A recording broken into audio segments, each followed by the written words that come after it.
kohë vazhdojmë me pregaditjen. Sot po pregadisim një recetë me mish, por kësaj radhe mishin do ta marinojmë në një salcë të speciale e cila do ta mban të butë. Merrni 1 kg mish viçi dhe vazhdoni që ta prini në fileta më të vogla.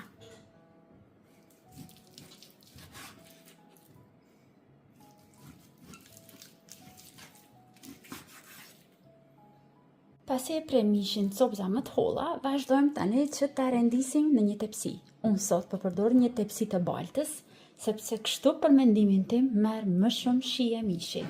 Vazhdojmë dhe e rendisim. Vazhdojmë ta përgatisim marinadën e mishit një herë. Fillimisht në një enë më të madhe do të shtojmë 300 ml krem pana për gjellë. Vazhdojmë dhe shtojmë 100 ml me vaj ulliri. Vazhdojmë shtojmë kryp, një lugë të mesme, hudër në pluhur,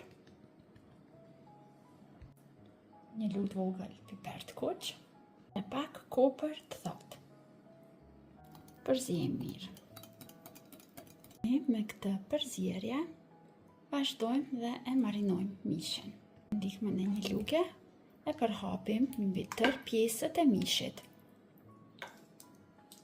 Sigurohuni që edhe nga ana e poshtme do ta lyeni mishin me marinadë.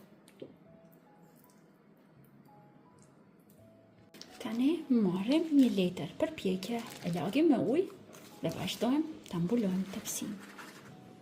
Sipër letrës përpjekje shtrojmë edhe folje alumini dhe vazhdojmë tani që ta pjekim në furrë. Furra është e parangruhur mirë në 250 gradë dhe lejojmë që të pjeket diku për 1 orë. Pas 1 ore do ta kontrollojmë.